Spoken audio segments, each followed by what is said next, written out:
Jueces capítulo 2.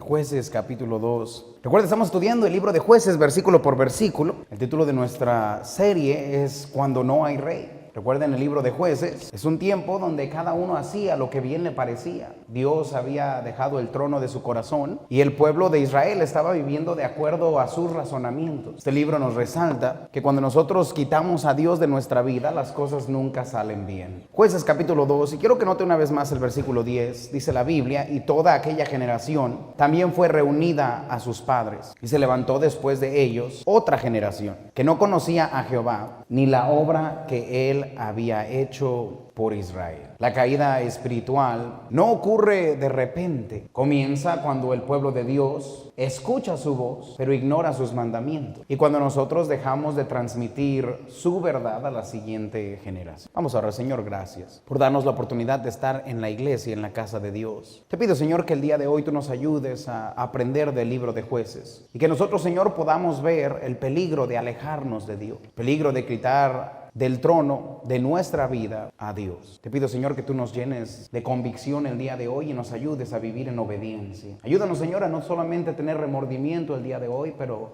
llevar esos sentimientos a la obediencia de Cristo, para que así nuestra vida pueda ser transformada. Todo eso te lo pido en el nombre de Cristo Jesús. Amén. Toda caída espiritual tiene un punto de partida. ¿Sabe? Nadie se levanta al día siguiente y dice, ya no quiero ser cristiano. Nadie se levanta con la intención de fracasar en el matrimonio, o de fracasar en la vida cristiana, o dejar de servir a Dios. No simplemente pasa, pero es algo que gradualmente empieza a crecer como una raíz en nuestra vida. Y cuando menos nos damos cuenta, ya no estamos en los caminos de Dios. Si comienza, mire, todo cristiano alejado de Dios siempre me dijo, pastor, voy a empezar a faltar los sábados, pero no se preocupe, nunca voy a faltar el domingo. Aquellos me dijeron, no se preocupe, pastor, los miércoles tengo que trabajar, pero no voy a cambiar. Otro me dijo, pastor, nosotros, mire, voy a tener esta relación con el novio, la novia, pero nada va a cambiar. Todavía vamos a ser fieles a Dios. La realidad es que así empieza la caída espiritual. Perdemos la firmeza. Nosotros nos comprometemos con Satanás a dejar un área de nuestra vida donde sabemos que debemos estar firme. Y poco a poco empezamos a resbalar hasta que estamos lejos de los caminos de Dios. Déjeme decirle esto, usted no es la excepción. Así funciona desde el libro de Jueces hasta el día de hoy. Los matrimonios no se destruyen de un día para otro. Las amistades no se destruyen de un día para otro. El cristiano no cae en pecado de un día para otro. Sus hijos no dejan los caminos de Dios de un día para otro. Es progresivo. Y es que ese es el peligro de alejarnos de los caminos de Dios, que nosotros ni siquiera vemos cuando nos estamos apartando. Hemos aprendido ya mucho en el libro de Jueces. Recuerde, primero aprendimos el propósito del libro de Jueces. El propósito del libro de Jueces es mostrarnos la gravedad del pecado. Como Israel cayó en pecado, el pecado de la desobediencia, Dios les dijo, saquen a todas las naciones de ahí. El pueblo no hizo caso y entonces comenzó a sufrir las consecuencias por su pecado. Después nos muestra las consecuencias de quitar a Dios del trono de nuestra vida. Eso es cuando Dios dice algo como nuestro rey y nosotros decimos, yo tengo una mejor idea. Eso es quitar a Dios del trono. No lo decimos con nuestras palabras, pero lo hacemos con nuestras acciones. Dios le dice, vaya a la iglesia, pero usted le dice, no, yo tengo que ir al karate. Vaya a la iglesia, no, pero yo tengo que hacer esto. Vaya a ganar almas, no, pero tengo que trabajar. Y así quita a Dios del trono de su vida. Ahora su patrón es su rey, el dinero es su rey, su novio, su novia son su rey, su comodidad es su rey, y usted quita a Dios del trono de su vida. El libro de Jueces está aquí para recordarnos que cuando hacemos eso, solo hay dolor y tropiezo. Pero también nos muestra la misericordia de Dios. Que en cualquier momento nosotros podemos darnos cuenta que hemos quitado a Dios de nuestra vida y Dios siempre nos quiere de regreso. Hablamos del comienzo de la conquista. Después de la muerte de Josué, comienza la conquista y el pueblo de Israel empieza a conquistar. Dios les comienza a ayudar, pero pronto ellos caen en la comodidad y dejan de obedecer a Dios. Y ellos, por medio de su razonamiento, dicen, ahora ya no los vamos a conquistar, lo que vamos a hacer es hacerlos tributarios. Dice la Biblia que cuando Israel comenzó a hacerse fuerte, cuando ellos comenzaron a desobedecer a Dios. Y es lo que pasa con el cristiano. Se empieza a sentir usted fuerte espiritualmente y usted dice, no pasa nada si falta un servicio. No pasa nada si no gano almas una semana. No pasa nada, mire pastor, yo lo voy a cambiar. La realidad es que así comienza la derrota espiritual. Pero vimos que hay hombres en Jueces que todavía seguían conquistando. Hablamos de un hombre como Caleb, más de 80 años de edad. Y él nos enseña que las victorias espirituales vienen para aquellos que pelean. Otoniel nos enseña que las victorias espirituales vienen para ellos que se esfuerzan. Y Axa nos enseña que las victorias espirituales vienen para aquellos que piden a su Padre. Finalmente, la semana pasada hablamos del gran error de la conquista. El gran error de la conquista fue una obediencia imparcial de parte del pueblo de Dios. No fue un gran pecado al principio. No cayeron inmediatamente en la idolatría. Lo único que hicieron fue hacer un mandamiento de Dios, porque obediencia imparcial es rebelión delante de Dios. Es que yo hago lo que puedo, pastor. Obedezca a Dios. Ellos usaron la excusa de hacerlos tributarios y de ganar un beneficio para alejarse de Dios. Así como lo hacemos muchos cristianos. Pastor, es que el trabajo va a pagar. Usted no sabe el diezmo que voy a dar. No, ya que me acomode, ya que Dios bendiga. Siempre nosotros queremos hacer de una forma piadosa el obedecer a Dios. Pero la Biblia nos enseña que usted puede poner la excusa que usted quiera, pero el pecado que usted no mata hoy lo esclaviza mañana. Entonces el pueblo de Israel comenzó a ser esclavo a las naciones que dejaron viva. Ese error pequeño les va a costar todo el libro de Jueces. Todo el libro de Jueces, todo lo que vamos a ver. Las barbaridades que hace el pueblo de Israel, el dolor que sufre el pueblo de Israel, las lágrimas que derrama, que gime el pueblo de Israel, todo viene por una pequeña obediencia. En este pasaje vamos a descubrir 3 aspectos que marcaron el principio de la caída. Por eso titulé esta lección El principio de la caída. Si nosotros queremos evitar caer, debemos estudiar este pasaje con cuidado. Número 1, escriba ahí el mensaje del ángel de Jehová. El mensaje del ángel de Jehová. En los primeros 3 versículos se nos introduce a un personaje llamado el ángel de Jehová. La caída espiritual de Israel no comenzó porque Dios dejó de hablar, comenzó porque Israel dejó de obedecer. Y esa es nuestra realidad hoy en día. El cristiano no cae por falta de predicación, no cae por falta de revelación de la palabra de Dios, cae porque no ponemos en práctica lo que ya conocemos de la palabra de Dios. La Biblia nos enseña en el versículo 1 la aparición y su identidad. Note lo que dice el versículo 1. El ángel de Jehová subió de Gilgal a Boquim y dijo: yo os saqué de Egipto y os introduje en la tierra de la cual había jurado a vuestros padres, diciendo: no invalidaré jamás mi pacto con vosotros. Quiero que note uno de los aspectos más interesantes de este mensaje es el mensajero. Una y otra vez en el Antiguo Testamento vamos a ver esta frase de el ángel de Jehová. Hay mucha especulación de quién es este ángel de Jehová. Hay aquellos que dicen es un profeta, porque la palabra ángel significa mensajero. Hay otros que piensan que era un ángel enviado de Dios. Pero en este pasaje específicamente se nos instruye o se nos enseña por medio del autor que este era más que un simple profeta o un ángel. Este era el mismo Jesús en su carne. Note lo que dice el primer versículo una vez más, y le quiero dar 2 razones por las cuales entendemos esto. Dice la Biblia: el ángel de Jehová subió de Gilgal a Boquim y dijo, note lo que dice, yo os saqué de Egipto. El ángel de Jehová hace declaraciones indicando ser Dios. Si nota lo que dice, yo os saqué de Egipto. ¿Quién los sacó de Egipto? Cuando Moisés fue a sacarlos de Egipto y le dijo, ¿quién le voy a decir que me envió? Él le dijo, yo soy el que soy, te envió. Por eso nosotros comprendemos que es más allá de un ángel. Mire, un ángel no declara divinidad, pero este ángel declara ser divino. No solamente dice, yo os saqué de la tierra de Egipto, pero note lo que dice, yo os introduje en la tierra. ¿Quién les ayudó a conquistar la tierra? Jehová. Dice la Biblia, no, y nunca invalidaré mi pacto. ¿Quién hizo pacto con Israel? Jehová hizo pacto con Israel. Entonces este está hablando de sí mismo, está diciendo, mira, solamente yo ayudé a Israel a salir de Egipto, yo les di la tierra prometida, yo hice un pacto con ellos. Y esto es lo interesante, que mire, Jesús mismo va delante de su pueblo y se pone delante de ellos y Él mismo les reprende por su desobediencia. ¿Sabe que así es Dios con nosotros? Se encarga de que usted sepa que es Dios quien le está hablando a usted. Por eso le digo que nuestro problema siempre no es un problema de convicción o un problema de conocimiento. Nuestro problema es un problema de obedecer cuando ya sabemos que Dios ya habló. Todos entendemos que Dios nos mandó a ir y predicar el evangelio. Usted sabe que no es el pastor, usted sabe que es Dios, pero igual no lo hace. Porque no es un problema de definir, será Dios. Dios, si tú quieres que yo lo haga, que llueva. Yo creo que uno de ustedes dijo eso hace 2 días y bien nos quedamos sin electricidad 24 horas. Y aún así ni ganó almas, eso es lo peor. Usted sabe lo que dice la Biblia. Usted sabe que es mismo Dios, usted sabe que no es palabra de hombres, usted sabe que la interpretación es clara, pero el problema es que no queremos obedecer a Dios. Vaya conmigo a 1 Timoteo 1:17. La segunda razón por la que sabemos que no era Dios el Padre es porque Dios el Padre nunca se ha presentado delante de una persona. La Biblia nos enseña que Dios el Padre es invisible. Él no se ha presentado nunca a nadie. Por eso comprendemos que es la tercera persona de la Trinidad, porque el Espíritu Santo no se presentaba de esa forma en el Antiguo Testamento. Dios el Padre nunca se ha presentado en carne. Y entonces, hablando de Dios, nos queda la tercera persona de la Trinidad, que es Jesucristo, quien se ha presentado en la carne. Dice la Biblia, 1 Timoteo 1:17, por tanto, el Rey de los siglos, inmortal, invisible, al único y sabio Dios, sea honra y gloria por los siglos de los siglos.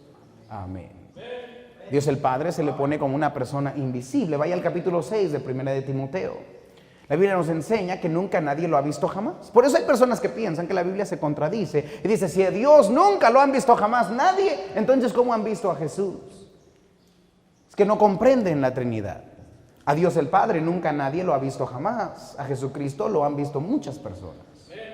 Dice la Biblia, 1 Timoteo 6:16, el único que tiene inmortalidad, que habita en luz, inaccesible, a quien ninguno de los hombres ha visto ni puede ver, al cual sea la honra, el imperio sempiterno. Amén. La Biblia nos enseña que nunca nadie ha visto a Dios en la carne.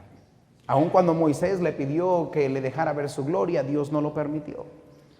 Pero esto nos enseña, mire, que desde el Antiguo Testamento Jesús no nació en Belén. Antes de Belén Jesús ya estaba en la palabra de Dios. Una y otra vez usted va a ver en el Antiguo Testamento a este ángel de Jehová presentándose, y este es Jesucristo mismo en la carne hablando con su pueblo.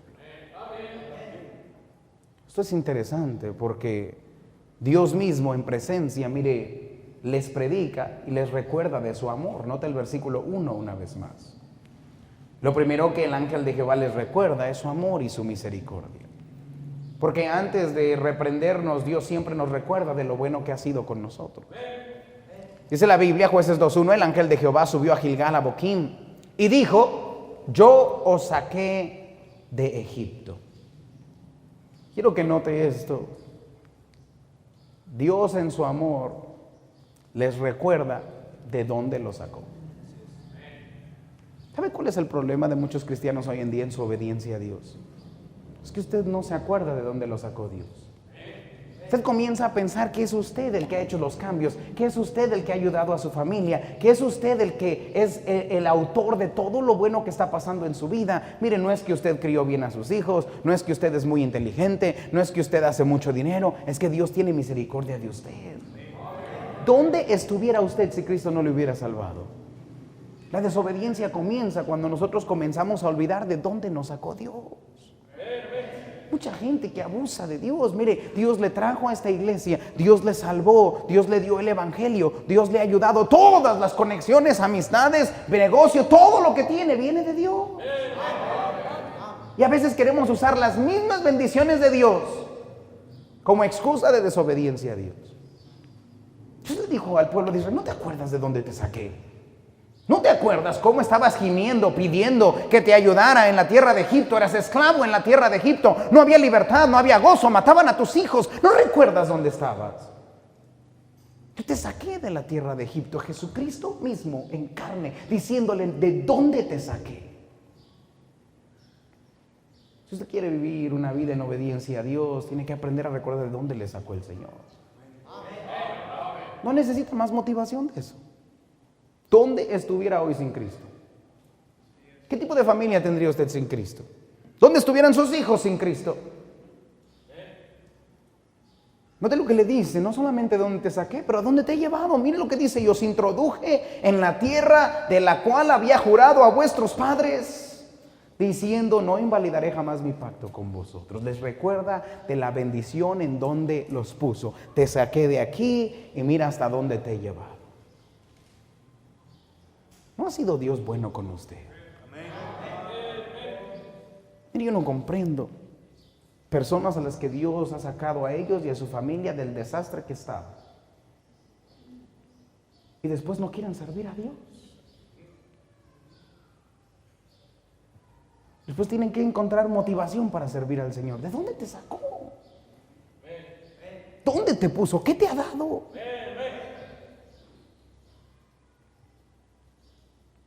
Jesucristo mismo Les dice, te saqué de esclavo y te di esta tierra que fluye leche y miel.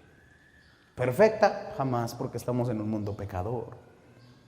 Pero donde seguramente puedes ver la bondad y la misericordia de Dios, absolutamente. No nada más le dice eso. Mire lo que dice al final del versículo, no invalidaré jamás mi pacto con vosotros. Jesús le dice, a pesar de que ustedes no han sido fieles, yo permanezco fiel. Ese es el Dios que usted y yo tenemos. La razón por la que comienza con esto es porque está a punto de reprender al pueblo de Israel fuertemente. Pero antes de hablar de su pecado, Dios les recuerda su gracia. Antes de hablar de su fracaso, Dios les recuerda su fidelidad.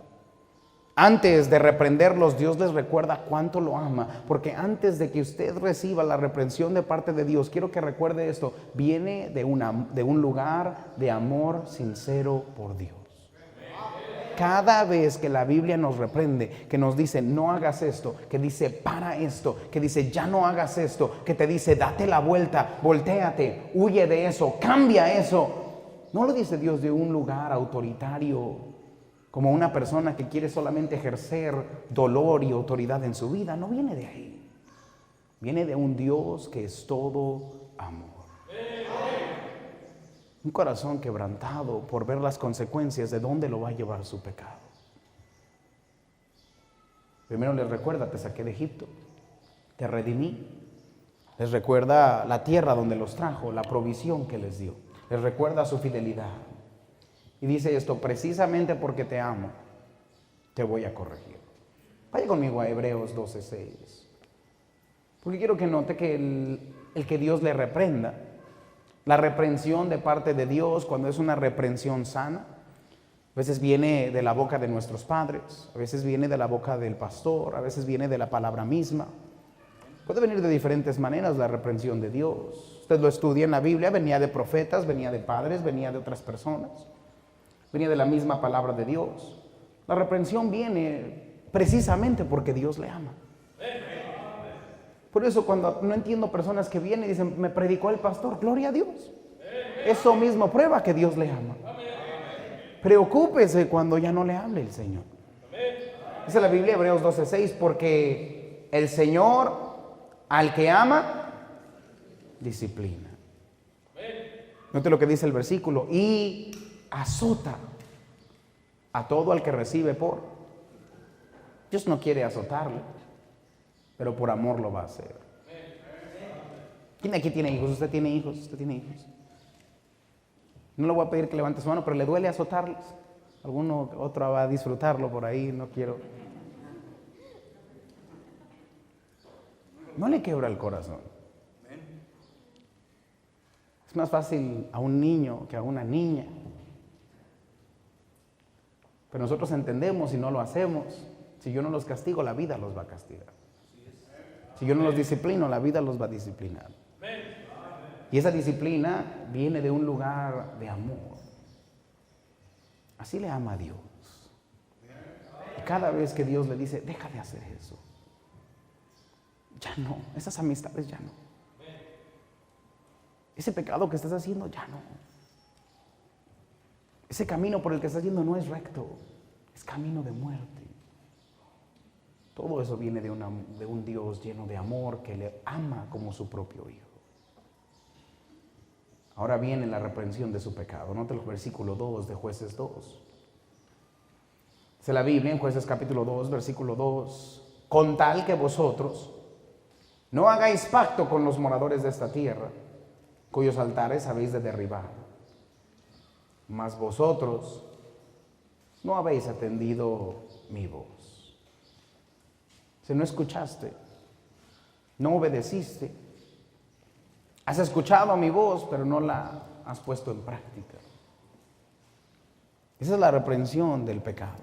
Dios les había dicho muy claro, no tengan alianza con ellos, que no se casen tus hijas, no andes en yugo desigual con ellos. Dios les había dicho claramente, no les dejes la vida. Escucharon su voz, pero no la obedecieron. El problema no era falta de información o de revelación, el problema no era falta de obediencia. Simplemente dejaron ignorarla. Note la pregunta que le hace el Señor Jesús aquí. ¿Por qué habéis hecho esto? Dios conoce la respuesta, pero esta pregunta está diseñada para hacernos pensar a nosotros. ¿Por qué desobedece a Dios? ¿No ha sido bueno con usted? ¿No lo sacó del pecado? ¿No le ha mostrado su amor? ¿No le ha dado bendiciones? ¿Por qué? Constantemente pienso en la vida de David, cuando él cometió adulterio. Dios le dice, ¿por qué hiciste eso? Te he dado tanto, y es más, si querías más, lo único que tenías que hacer era pedirlo, y te lo hubiera dado. ¿Por qué desobedeces a Dios? Si usted sabe que Dios le ama, si usted sabe que Dios hasta dónde le ha traído, si el camino de Dios le ha ayudado, si la voluntad de Dios le ha mejorado su vida, ¿por qué sigue desobedeciendo a Dios? ¿Por qué somos tercos en las cosas que Dios nos dice no? ¿Por qué cuando claramente Dios ya nos ha hablado seguimos desobedeciendo a Dios?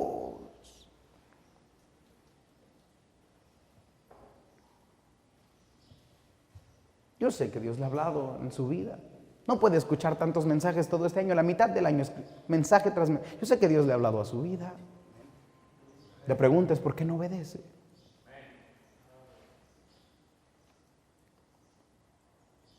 La pregunta es, ¿hasta cuándo? Vaya conmigo a 1 Samuel 15, 22. Porque me encanta la forma en la que Samuel le recuerda al rey Saúl que la obediencia imparcial es un grave pecado. Es como el pecado de la rebeldía, de la hechicería. Cuando usted sabe lo que tiene que hacer y no lo hace, Dios lo toma como una rebelión. Es que muchos quieren decir, es ignorancia, es que se me olvidó. Es que eres rebelde. Es que no quieres someterte a Dios. Entonces Samuel le dijo, ¿se complace Jehová tanto en los holocaustos y víctimas como en que se obedezca a las palabras de Jehová? Ciertamente el obedecer es mejor que los... A Él no le importa, a Dios no le importa cuánto usted piensa que ha sacrificado. Es que yo dejé esto, es que yo hice aquello, es que yo hago aquello. No le importa a Dios. Dios dice, ¿por qué no obedeces? Y el prestar atención, que la grosura de los carneros. Porque como pecado de adivinación es la rebelión, y como ídolos e idolatría la obstinación. Por cuanto tú desechaste la palabra de Jehová, Él también te ha desechado para que no seas rey. Si la Biblia es grave desobedecer a Dios. En realidad dice, tú desechas lo que yo digo, va a llegar el momento en el que Dios te desecha a ti. Es que Dios corrige, reprende, pero la misericordia de Dios tiene un límite. Vaya conmigo a Proverbios capítulo 1, versículo 23. Mira, la reprensión no es algo malo, es algo bueno. Es Dios llamándonos la atención, diciéndonos, estás por el camino incorrecto, hay que cambiar, hay que regresar al camino verdadero. Mira, esto es lo que quiero. Y la reprensión es buena porque nos dice claramente lo que debemos de hacer. Muchas veces no queremos saber lo que tenemos que hacer porque usted ya está obstinado en su mente lo que usted va a hacer. Yo he hablado con gente que me dice, bueno, pastor, es el consejo, pero pues no lo voy a hacer. Voy a hacer otra cosa. Eso se llama obstinación. Usted es necio, es terco. Dios reprende por un tiempo. Note lo que dice la Biblia, Él es misericordioso con nosotros. Volveos a mí. Mi reprensión, para eso es la reprensión, para que usted cambie, para que vuelva a Cristo. Una y otra vez usted va a escuchar predicación tras predicación tras predicación. Vuelve a mí, regresa a tu primer amor, no hagas esto, corta esto, deja de hacer aquello, te va a lastimar, ya no vivas así. Dios dice, volvemos a mi reprensión. Y note, si usted regresa, y aquí derramaré mi espíritu sobre vosotros y os haré saber mis palabras. Cuando hagas eso, te doy algo más. Porque la gente dice, bueno, eso no lo voy a hacer ahorita, pero que Dios me ayude con otras cosas. No funciona así. Dios dice, deja esto, y cuando dejes esto y obedezcas en esto, entonces te ayudo con aquello. La reprensión es buena. es clara. Siempre Dios claramente le dice, mire, yo nunca he tenido un problema tratando de identificar qué es lo que Dios quiere que yo haga. No en cuanto a claros mandamientos de Dios. El problema es que no queremos. Usted lo hace complicado porque usted quiere ser obstinado y hacer lo que usted quiere hacer. ¿Dónde dice la Biblia específicamente? Bueno, es que yo como que lo veo. No, usted lo está torciendo porque usted es obstinado. Pero no se preocupe, mire, toda obstinación tiene precio que pagar. Mire, Dios se lo dice aquí en el versículo 24. Por cuanto llamé, ¿y qué? Tú no quisiste. Si hubieras sabido, si sabías. Si me hubieras dicho, Dios te dijo. Es que pastor, yo no sabía. El pastor te dijo. Una y otra vez lo escuchaste predicado, pero tú eras tan obstinado, eras tan terco, eras tan necio, que tú querías hacer tu propia voluntad y ahí estás. No quisiste oír. Nota lo que dice la Biblia, extendí mi mano, no hubo, te di oportunidad tras oportunidad de hacer las cosas bien, te di tiempo, misericordia, y cada vez que Dios te extendió la mano, tú le pegabas a la mano de Dios y hacías lo que tú querías. Dice el versículo 25, sino que desechaste todo consejo mío. Cada vez que se predicó, cada vez que leíste la Biblia y sabías de lo que estaba hablando Dios y lo desechaste, dice la Biblia, mi reprensión no quisisteis. Nota el versículo 26. También yo me reiré de vuestra calamidad. Y me burlaré cuando os viniere lo que teméis. Llega el momento en el que Dios dice, basta. Te dije, te reprendí, te llamé la atención, lo desechaste. Ahora cuando usted venga a Dios llorando, Dios dice algo tan terrible, probablemente el versículo más espantoso en la Biblia. Cuando tú vengas a mí, con eso lo que yo te reprendí no hiciste caso, me voy a reír de ti.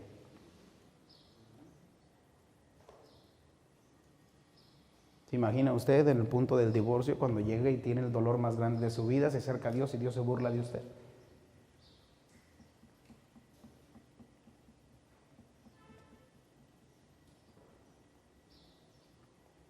El precio de la obstinación. Cuando su hija venga embarazada y le diga estoy embarazada. Cuando su hijo esté en las drogas y esté tan metido en las drogas que lo tenga, que no, ni siquiera pueda poner dos palabras juntas. Cuando su hijo no quiere nada que ver con Dios.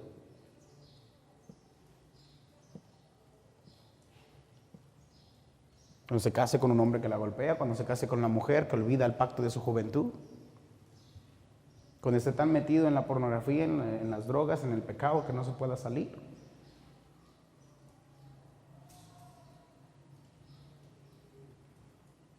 Puede venir llorando lo que usted quiere.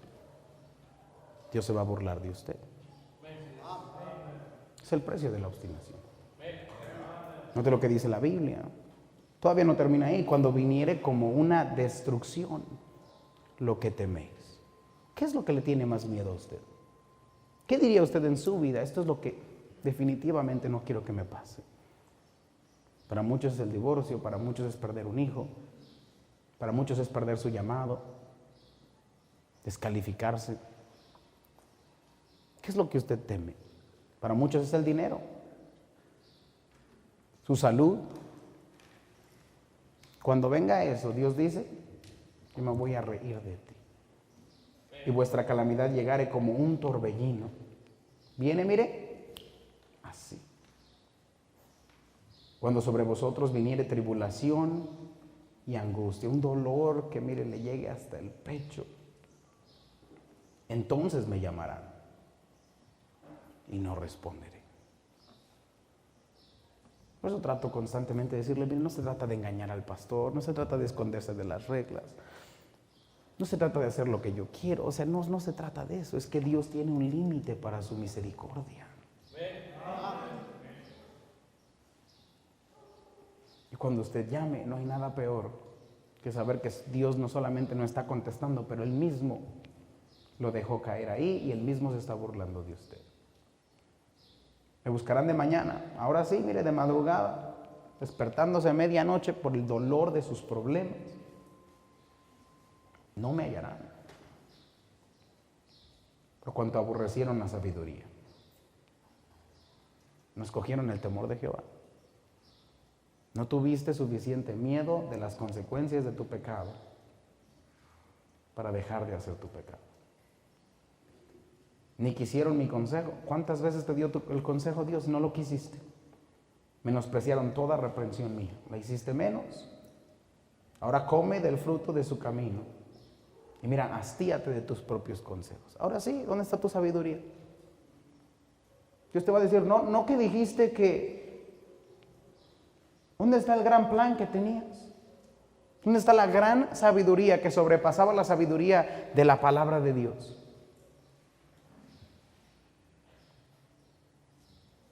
No que tú lo ibas a cambiar.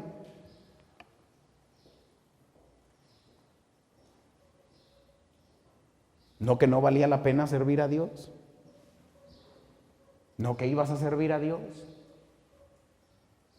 ¿Dónde está esa sabiduría que tenías?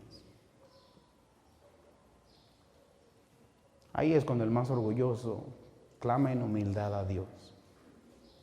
Pero es demasiado tarde. Por eso Jehová mismo se presenta delante del pueblo de Israel. Le dice, te he amado tanto. He hecho tanto por ti. Y no haces caso. Mire, Dios les anuncia sus consecuencias. Jueces 2:3.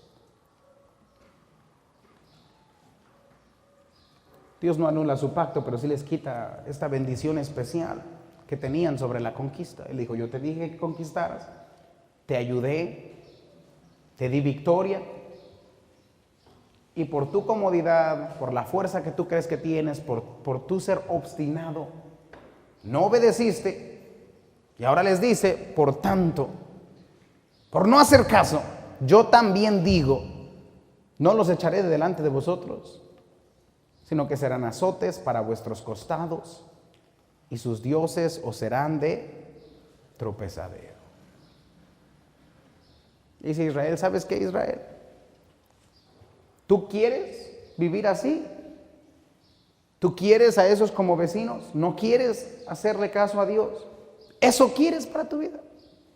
Ahí está. Pero esas naciones van a ser un constante dolor en tu vida. Yo se lo digo a los jóvenes una y otra vez, no te cases en yugo desigual. La Biblia enseña, hay pocas reglas para casarse, hay 3 reglas para casarse. Tienen que ser del sexo opuesto, tiene que ser cristiano y no andes en fornicación. Eso es lo único que Dios te dice. No es muy difícil tener un matrimonio cristiano.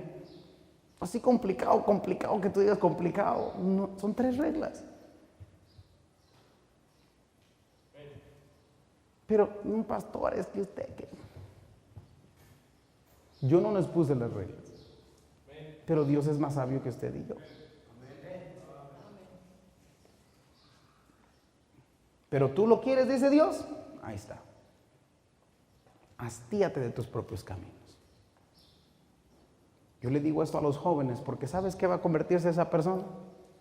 Tropezadero, dolor, toda tu vida.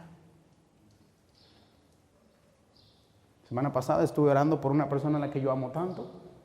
Se casó en yugo desigual, duró 5 años de casado. Ahora peleando la custodia por su hijo, gastando miles y miles de dólares para que pueda ver a su hijo. De la nada, el juez le dice, ya no es tu hijo, ahora es de ella nada más. ¿Querías casarte en yugo desigual? ¿Qué te puedo decir? Dios te advirtió muchas veces. ¿No quisiste oír? Ahí están tus propios consejos. Dios te dijo, ya no juegues con el alcohol, pero usted no, es que una no es ninguna. Es que yo lo puedo controlar. Cuando ese hijo sea un borracho, hastía tus propios consejos. ¿Dónde está tu sabiduría?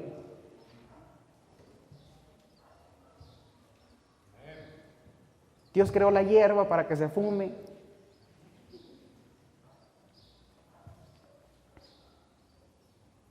Luego tiene sus hijos en la calle pidiendo dinero. Y ahora sí, pastor, cuídelo usted. ¿Dónde está su gran sabiduría? Porque cuando le predicábamos, tráigalos a ganar alma, usted se los llevaba al parque. Ándele pues. Cuide a los nietos pues. Cuando dejen a su hija, que el pelajustán porque no era un hombre que amaba a Dios, ándele pues. No hay amor en la iglesia. Nadie me ayuda, soy madre soltera. ¿Por qué? Yo no quiero ser grosero con usted, pero es la verdad. Vaya conmigo a Gálatas 6:7. Es que a nadie le gusta cosechar lo que siembra. ¿Usted quiere sembrar su propia vida? ¿Quiere sembrar pecado? ¿Quiere ser obstinado? Y luego que los cristianos lo saquen. No funciona así. Usted hace su cama, usted se duerme ahí. Dice la Biblia, Gálatas 6:7, no os engañéis. Somos expertos en engañarnos. Es que la Biblia, mire, si la voltea de cabeza, dice otra cosa. Es que la palabra en griego, en realidad, salieron teólogos ahora.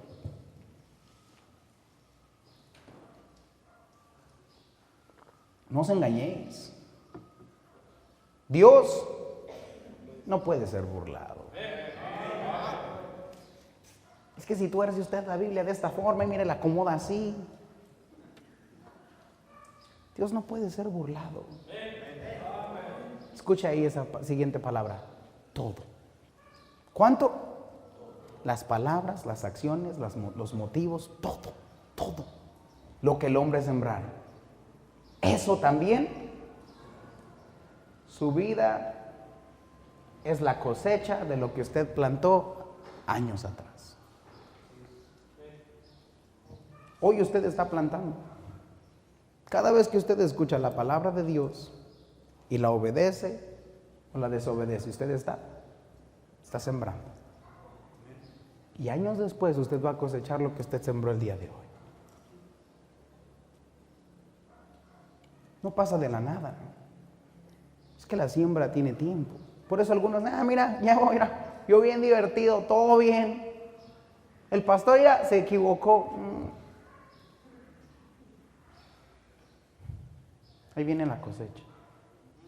Y no te preocupes, siempre cosechas más de lo que sembraste. Por eso unos se quejan de sus problemas y dicen, pastor, yo no fui tan malo. Es que usted siembra una semillita y mire, sale un arbolote.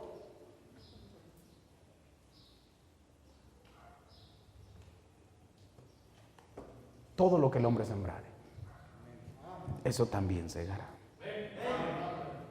Así funciona también con lo correcto.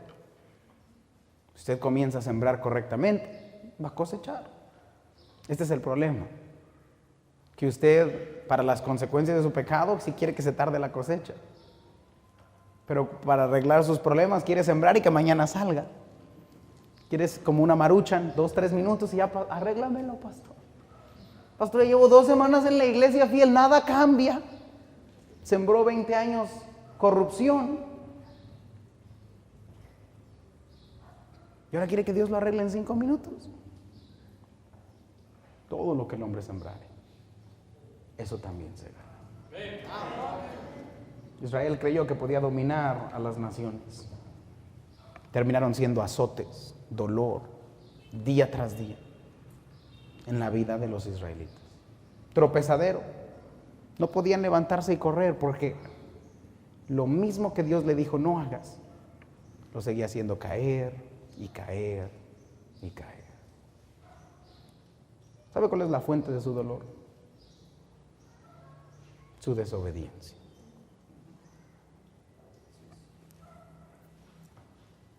¿Sabe dónde vienen sus tropiezos? De su obstinación. Número 2, escriba ahí la respuesta del pueblo. Versículo 4 dice la Biblia, cuando el ángel de Jehová habló estas palabras a todos los hijos de Israel, El pueblo alzó su voz y lloró. Mire, se levantaron su voz y lloraron.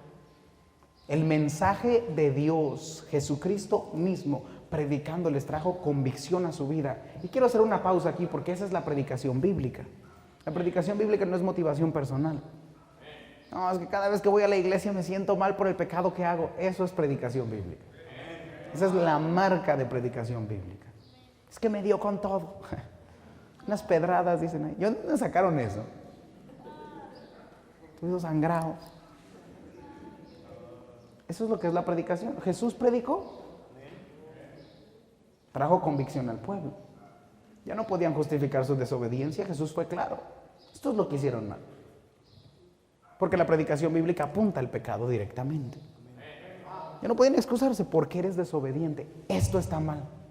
Ya no puede culpar a nadie más. Usted sabe lo que se predica y usted sabe que usted está decidiendo hacer eso. Esa es la predicación, traerlo a un punto de decisión. Si usted quiere ser desobediente o obediente. Por eso somos tan claros. Porque no quiero que salga usted y como que me dijo el pastor, como que querrá que haga. No, usted sale bien. Pues que el pastor quiere que gane almas. Bien fácil. El pastor quiere que ore. Bueno, Dios quiere que ore. Es el mensaje bíblico. Es un puente. Es un lugar que le dice o vas para acá o vas para allá. Mi trabajo es traerlo a un punto de decisión y cada día usted o decide o sale otra vez a hacer lo mismo. Esa es la predicación bíblica. Estos hombres lloraron, alzaron su voz, las lágrimas fueron reales, el dolor por su confrontación fue real, la tristeza fue real. Pero esto es lo triste del texto. La Biblia dice que alzaron su voz, lloraron, hicieron sacrificios, pero no cambiaron.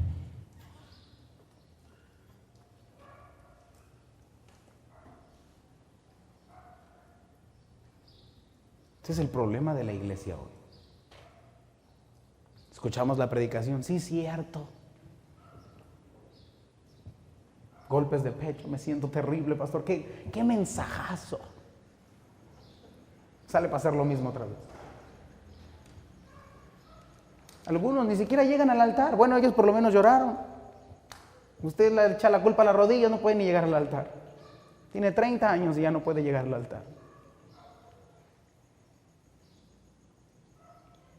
Yo creo que todos deberían de ir al altar. Todos. No comprendo. No lo comprendo. Todo el pueblo lloró. Pero déjeme decirle esto, el remordimiento no necesariamente significa cambio. ¿Cuántas veces se ha sentido mal en el mensaje y no hace nada? ¿Cuántas veces Dios confronta su pecado y no cambia nada? ¿Cuántas veces le falta el valor para de verdad obedecer a Dios? Por eso Santiago dijo que no debemos ser solamente, Santiago 1:22, no sea solamente oidor, sino... Es que el problema no es que escucha a veces. Escucha, no viene al altar. Si acaso llega a venir al altar, sale y se le olvida ya cuando compró sus tacos allá.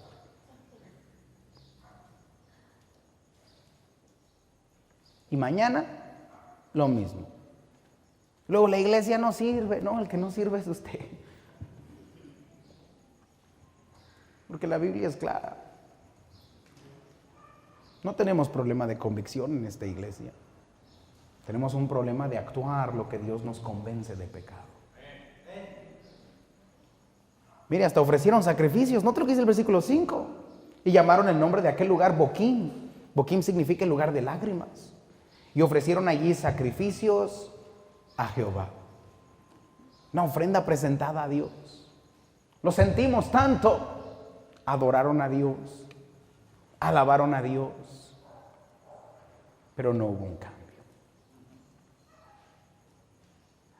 Cristiano, una y otra vez viniendo, cantándole a Dios, obedeciendo a Dios, aquí cantando, se pone su trajecito, su corbatita. Pero llega a su casa y vive igual.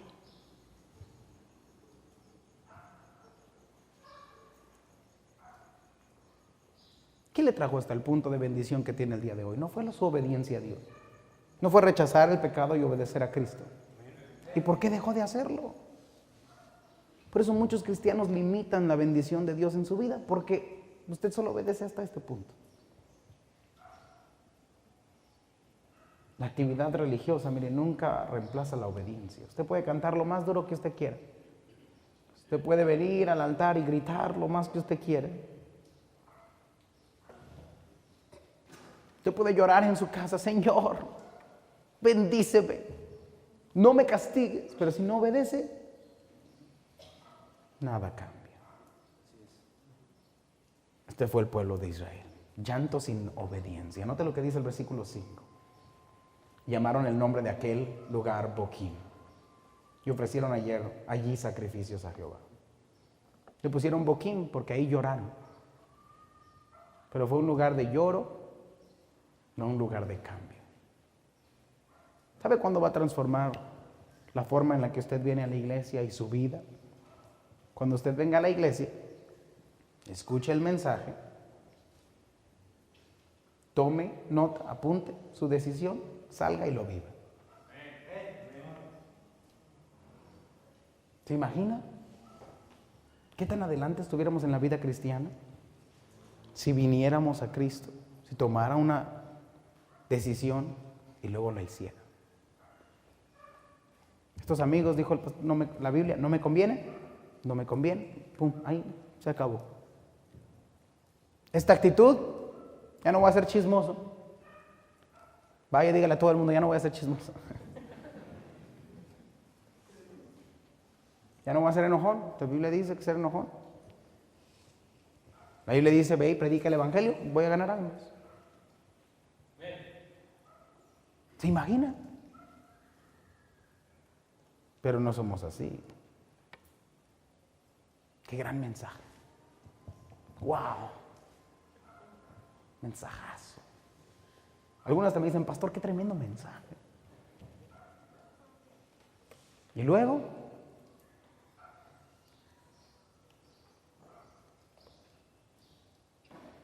es como aquel que va al nutriólogo y le dice: coma todo esto. Y usted dice: no, con esto era, si comes esto voy a bajar 20 kilos. Vámonos a las carnitas. Así es el cristiano promedio. Y por eso nuestra vida no cambia. Finalmente escriba ahí: una nueva generación. Se nos enseña que la generación de Josué pasó. Versículo 6. Porque ya Josué había despedido al pueblo y los hijos de Israel se habían ido a causa de su heredad para poseerla. Y el pueblo había servido a Jehová todo el tiempo de Josué y todo el tiempo de los ancianos que sobrevivieron a Josué, los cuales habían visto todas las grandes obras de Jehová que él había hecho por Israel. Nos menciona otra vez a Josué. Josué, mire, el siervo de Jehová. Eso fue lo que definió a Josué. Él no hizo nada extraordinario. Lo extraordinario de Josué es que era un siervo. Me da mucha risa porque hay muchos líderes poco siervos. Josué era un siervo. Dice la Biblia que su forma de ser hizo que todo el pueblo de Israel se mantuviera fiel a Dios. Porque un verdadero siervo de Dios atrae a otros a la obediencia de Cristo. Pero dice la Biblia, Josué murió. También murieron los líderes. Note lo que dice el versículo 7. Y el pueblo había servido a Jehová todo el tiempo de Josué y todo el tiempo de los ancianos que sobrevivieron a Josué, los cuales habían visto todas las grandes obras de Jehová que él había hecho por Israel. Pero murió Josué, hijo de Nun, siervo de Jehová, siendo de 110 años, y lo sepultaron en su heredad en Timnat Será, en el monte de Efraín, al norte del monte de Gaas. El Espíritu Santo dice: murió el siervo de Dios. Pero también murieron los ancianos, la generación que era fiel a Dios. Mire, ningún líder dura para siempre. Tarde o temprano, todo pastor muere. Todo líder muere. Algunos se dan la vuelta y van para atrás. Les llamamos rajones en hebreo.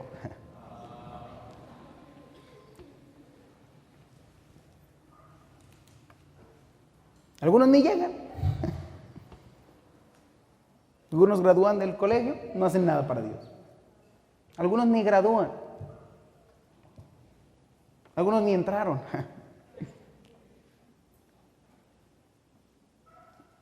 ¿Sabe cuál es el problema? El problema es cuando mueren los líderes. Muchos no permanecen fieles. Nuestro trabajo como líderes es enseñar a la siguiente generación a permanecer fiel en la sana doctrina. Por eso Pablo nos instruyó: lo que has oído de mí ante muchos testigos, esto encarga a hombres fieles que puedan enseñar también a otros. Nuestro trabajo como líderes es enseñar. Pero vaya a 2 Tesalonicenses 2:15, porque el trabajo de ustedes es aprender, es retenerlo y es vivirlo. De nada sirve que el pastor tenga convicciones y la iglesia no tiene convicciones. ¿Sabe? A mí me da tanto temor, porque yo estoy seguro que si muero el día de hoy, la mayoría de ustedes no es fiel a Dios. Usted no está comprometido con la iglesia. Si yo no pago la luz, usted no la paga. Si yo no compro sillas, usted no las compra.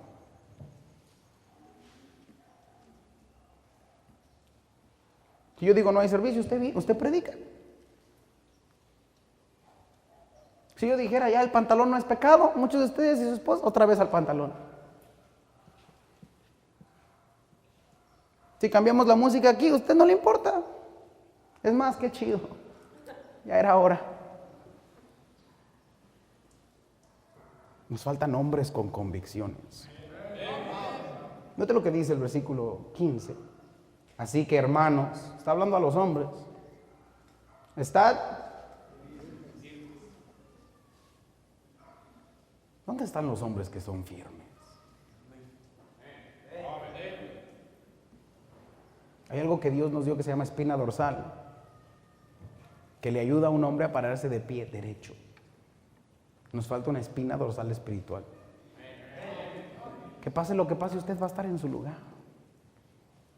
Que usted va a trabajar para proveer por la iglesia, que usted va a ganar almas, que usted va a ser fiel, que usted va a venir y mantener la iglesia tal y como Dios nos dijo que lo hiciéramos. ¿De qué le sirve tener un pastor con convicciones si me muero y todo se va para atrás? ¿Dónde están los hombres firmes? Note lo que dice la Biblia. Y retenerla. ¿La qué? La doctrina es enseñanza que habéis aprendido. Lo que a mí se me enseñó, mi trabajo es retenerlo. A mí el pastor Kevin Wynn, ¿se acuerda el que vino a predicar? Él me enseñó a mí. Mi trabajo es retener lo que él me enseñó. Él me enseñó desde la Biblia que el pecado, que el pantalón en la mujer es pecado. Es pecado. Dice la Biblia una y otra vez: no vestamos ropa la mujer no debe vestir ropa de hombre. El hombre no debe vestir ropa de mujer. No debe estar usted usando falda. Ni de chiste. Cada vez que voy a la plaza me encuentro a uno ahí enfaldado. Ni se rasuran para el colmo. Miren, 10 años eso va a ser. ¿Y cómo le va a explicar usted a sus hijos que eso es ropa de mujer si el pantalón no es ropa de hombre? ¿Dónde está la línea, pues? A mí me enseñó, la música rock no pertenece en la iglesia. Tan raro como eso suene. La iglesia debería de ser santa. Me enseñó que el testimonio importa para tener efecto en la vida de otros. Por eso no estoy compartiendo cosas pecadoras, no estamos poniendo ahí su música rock para compartir sus historias. Eso no debe ser.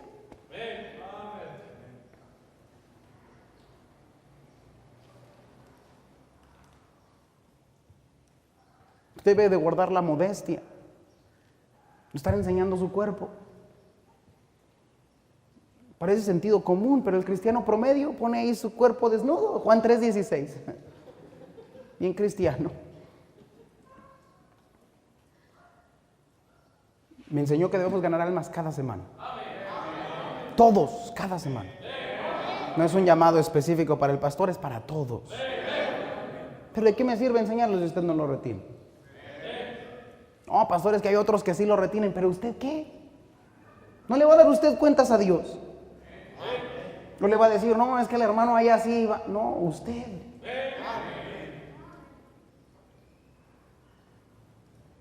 Tu trabajo es retenerlo.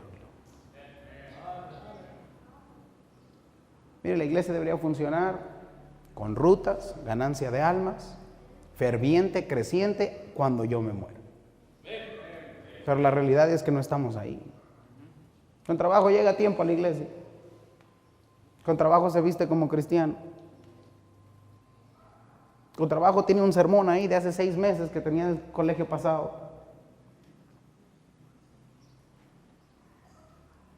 Con trabajo puede traer a su esposa a la iglesia, imagínense. Es más, su mujer va a correr la iglesia. Esa es la realidad. Por eso las iglesias son frágiles alrededor de México, porque no hay hombres firmes que retengan la doctrina que se nos enseñó a nosotros. No, pastor, yo le voy a echar ganas cuando usted se muera. Mejor desde ahorita para que dé confianza, ¿no?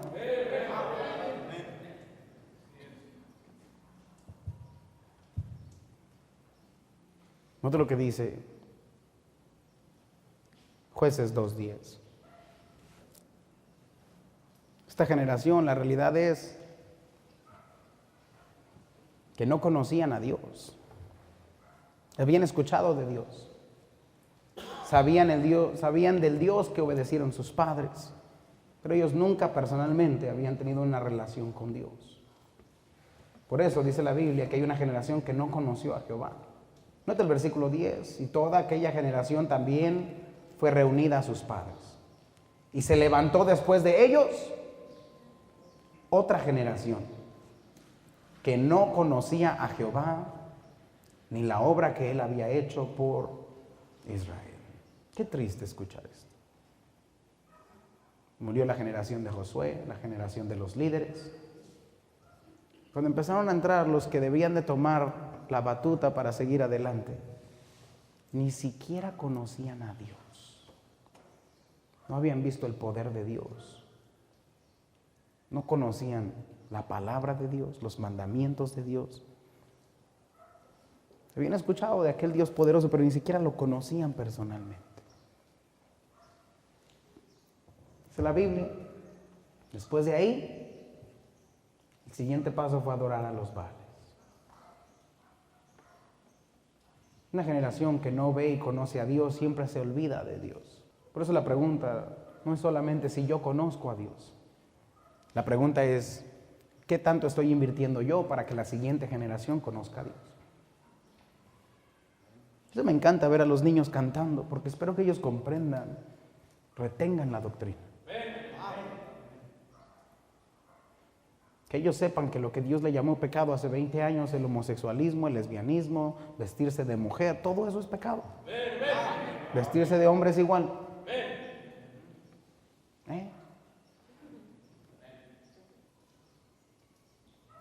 Pero su hijo no va a conocer a Dios si usted no le presenta a Dios. ¿Sabe por qué yo soy cristiano? Porque yo vi la mano de Dios en la vida de mi padre. Yo vi la mano de Dios en el matrimonio de mi padre. Yo estuve ahí cuando mi papá oró y Dios contestó la oración. Yo estuve ahí cuando mi papá tuvo muchas dificultades. Faltaba dinero. No había salida. Y mi padre dijo, confía en Dios.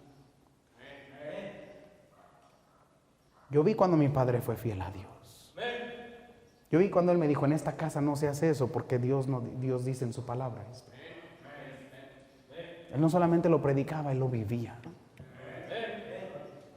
Y al yo ver la fe de mi padre, yo estoy seguro que Dios existe y que el Dios de mi padre es el mismo Dios mío. ¿Cómo su hijo va a conocer de Dios si ni usted vive lo que dice que cree? No, digo, mira, la Biblia es la palabra de Dios. Pero aquí dice, papá, bueno, es que eso así no sean tan exagerados. Eso de ganar almas no es para todos, no, es que... Pero aquí dice, papá, que la mujer debe... No, es que mira, tu mamá ama a Dios. Las peores pecadoras que yo conozco visten falda. Qué tonto. Es que el pecado es la borrachera, no el alcohol. No conoce a Dios. Si usted se sale del ministerio, ¿cómo le va a enseñar a sus hijos a serle fiel a Dios? Es que estoy cansado. Pero usted le va a decir, hijo, échale ganas, hijo, aunque estés cansado, sigue adelante. Qué hipócrita. Y esta es la realidad. Usted no engaña a los jóvenes. Ellos ven su vida. No estoy diciendo que sea perfecto, nadie es perfecto, pero por lo menos tenga convicción. Por lo menos échele ganas. Por lo menos diga, lo que hice no está bien. Por lo menos diga, es pecado. Espero que sea un buen ejemplo para la siguiente generación. Espero que usted comprenda lo que la Biblia enseña y que usted sea fiel a este libro. Espero que si Dios me llevara a casa el día de mañana, ustedes pudieran continuar siendo fieles a este libro. Que no hay mayor felicidad que sus hijos anden en los caminos de Dios. Y no hay mayor dolor que verlos lejos de Cristo. Por eso Josué les dijo, decide hoy. ¿A quién vas a servir? Decida hoy si es cristiano o no. Decida hoy si es bautista o no. Si no es, váyase. Por lo menos sea consistente con lo que usted cree. Deje de jugar al cristianito.